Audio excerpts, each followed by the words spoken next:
instrument. So like you're not going to say lead drums and like rhythm drums, but like when you get into lead guitar and rhythm guitar, maybe lead synth, rhythm synth. Right. If there's any particular panning information that's not apparent in either the session or how or like you bounced it out as a full stereo track and you want it off to the left, but you bounce it out so that the mixer can do that. Totally fine. Put that in the file. Right. Depending on like if the element just comes in and out or if it's static throughout the entire thing, put where it's at if it's a specific. So if it's like just this one section, let's call it the bridge, and the synth only comes in there, put that in there. And like whether or not the mix engineer like brings it all on one track or groups it, at least you'd be like, hey, if I look at this in like for 1 second, I know where that thing is. Right. And then maybe this last one is like the roll, and it kind of goes back to that instrument, like the prefix on the instrument. If it's like lead guitar, center, bridge, high riff, and then you have a lead guitar, center, bridge, low riff. Right. If you're like doubling or something, it's layering stuff. Yeah. Right. And again, this can all be fluid. It doesn't have to be this way, but having it be consistent throughout the entire thing and be very readable is the most important thing. For sometimes I have like I get files with like mic names and placement and all that stuff, and that's fine. It doesn't matter to me. It's already recorded. I'm not going to do anything with that. But cool. I now know that is a D112. Right. Awesome. What we don't want is to receive a folder that is just audio 1 through audio 30. Yeah. And because that's a little troublesome, because then that's another 20 minutes that we have to sit there kind of labeling all of the tracks. Whereas if you just imported them, the track name the audio file name will automatically migrate, and that will name the track, and you're off and running. You know? And for my last comment on the mic, it might be really helpful if you're using. If you're doing that for a new mix engineer that you haven't worked with before, where maybe you're sending them your project and you recorded it and you're like, this was the 57, this is the 112 on the guitar, and the engine that like prefaces the engineer's mind of like, oh yeah, this is what a 57 should sound like. That's what a 112 should sound like. Right. Or 121, sorry.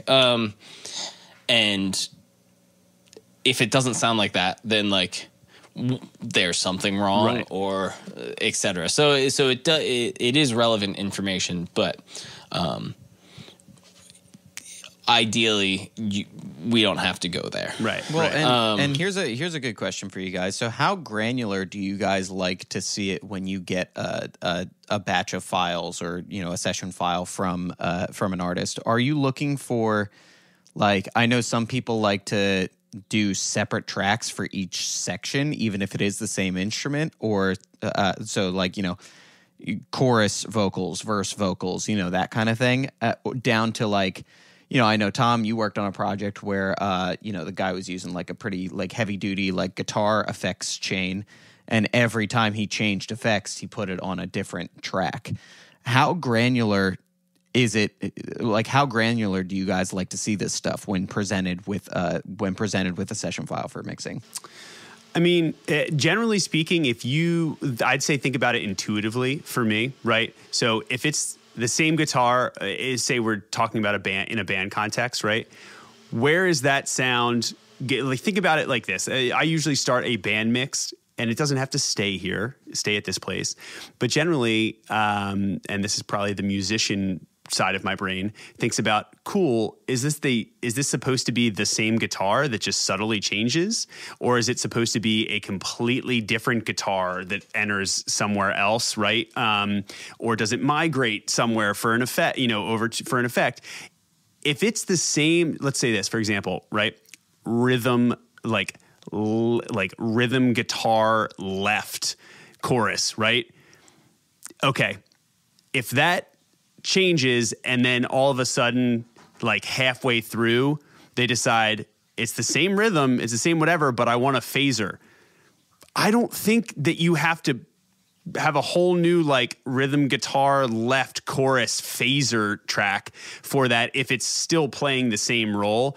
But if it's like all of a sudden you switch on an effect and you're like, well, now it's this stereo delay thing and goes to, plays a whole different role, sure, then maybe. But generally speaking, if you're not sure, I always, if I really need to treat it, and Tom, you probably like do this sometimes too, if I really want it somewhere else, I'll just clip it and make a new track and isolate it that way. You know what I mean? So it's not that big of a deal. So I'd say don't overthink it. And I do know some people that work this way from a production standpoint and like it.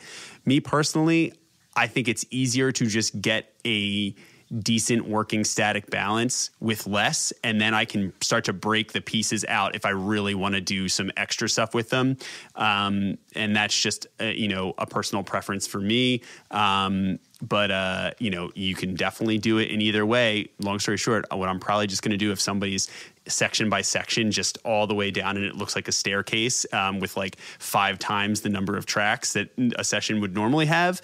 I'm probably just going to be grouping and routing all of those into chorus guitar, rhythm guitar, you know what I mean? Like lead guitar, like they're all going to end up in a similar routing fashion. So if they just start there, and then I can pick and choose the parts where I like, oh, I want this to be treated much differently, so I will pull it out into its own track, and it'll still be routed to my lead guitar bus, So, yeah, I mean, Case, you hit the nail on the head. It's like grouping them in the family of like, if this player was playing this thing, is it going to like, is this a pedal change, or is this a completely new amp? Right. Change, or is it, which is fine, right? But and the only comment that I have for like, Case, when you said like you were grouping them all and sending them all to an aux and processing that way, the only, and maybe this is like laziness and like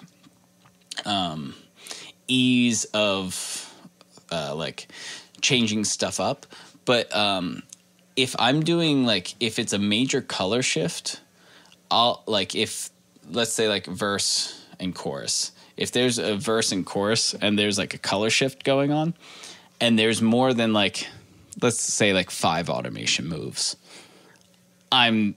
it takes me less time to make a new track, and I'm not processing more. The computer is, so right.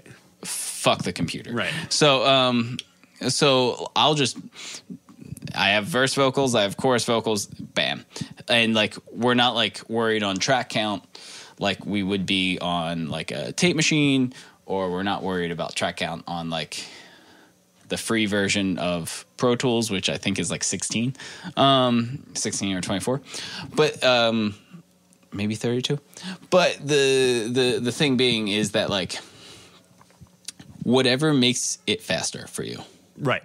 And so from a sending standpoint, if you're the artist, however you do it is fine. Any mix engineer should figure it out. And also, if it's a relationship that you like how it turns out, then they'll probably just be like, hey, if you're able to just like combine all of these for like all chorus leads and all whatever, like next time, that's cool, unless that's how you like. Some people like to just like, Command D, like duplicate. Here's another track. Now I play it. Here's another track. Yeah. That's fine. But also, you could probably start to like think about what you can consolidate if everything's the same, same volume, same whatever, and is going to live in the same place. Then maybe you can just combine that. But yeah, it comes down to, you don't have to completely redo everything. A good mix engineer will figure it out, and it might just take 5 minutes longer to change the routing, and specifically right now I'm looking at Adam with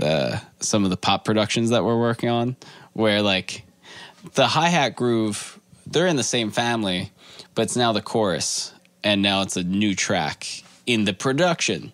So like there's a step, like, yes, you can 100% send your 250 tracks to get mixed, but will it overall be less amount of time for the engineer, the mix engineer, and will that mix engineer maybe, like, think about it this way: if you overload them with tracks because you have like chorus, verse 1B, verse 1C, and like that's all there, and you're overloading them with like 250 tracks. Now they're like trying to clog their brain with this left brain energy of like trying to like organize everything. Is that going to like give you the best product as an artist? So like, yeah, they're like, don't just be like, all right, here you go. Like maybe like rein it in so that like you're not just like piling 24 hi-hats. Right. That's a great point, dude. And yeah, I mean, like and again, some of that will come with time and sending more things out and getting feedback and understanding and feeling more confident with committing. You know what I mean? Like the committing thing is tough, right? So but again, if you've been doing it for years and years, you're like, yeah, these are all my like different like tom sounds. Like I don't care. Like they're all going on my tom track. You know what I mean? Like or just like committing down stuff like that can be much easier. So just think of it as, how much control do you want the mix engineer to have? Is 100% better, or can you just be like, great, I know that unequivocally I want these harmonies or these oohs or ahs that are like 10 tracks to just sound like this, then maybe just send it like that in a stereo track. But that's great. And so I think that gets to like the last point, which is when you have all of these condensed, consolidated, bounced out, exported, labeled correctly, or at least in some intuitive, consistent manner that you decide on, that another engineer can pick up on quickly, you want to make sure it seems simple. But again, just like the audio 001, file, put them all in a folder if you can that just has the band name, has the artist name or the project name. And if it's one song, just like has the song title and some other relevant information that is super helpful. Even just like BPM. Sometimes if you want to put the key of the song, that also helps an engineer if they're going to try to, think in terms of like a frequency spectrum, or again, the BPM from the timing thing. And also, if it's not at one consistent BPM, or the tracks are bounced out in a weird way where there's a very strange non-time kept intro, right? That the tracks that you're sending don't start exactly where a metronome would start. Then make sure you send a tempo map too. Just like a MIDI file, export it from whatever session so that they can also import that, so that all that data and everything in the tracks that you sent them line up. This is important not only from an organizational standpoint, so they can break out markers to kind of like call back from to get the mix process flowing for section by section a lot easier, but also will really help in terms of a lot of time-based effects. If you're working with delays, reverbs, or other sort of processing things, some of those things have intuitive, sync capabilities where you can kind of just sync it to the tempo map in the song, right? And if a song has like a drastic drop off, then whatever like delay setting you have, that it'll follow that with the track if you want it to. Maybe you won't. Maybe you want to manually slow it down a little bit or push it ahead. But that's a really easy starting point for a mix engineer, especially if they have some of these like preset effects chains that they like to pull in as channel strips that are set, to just follow whatever session data or tempo data it has. So that's a really good thing if you can include something like that a lot of mix engineers like to see. They can also probably just figure it out from the tracks, but it just saves them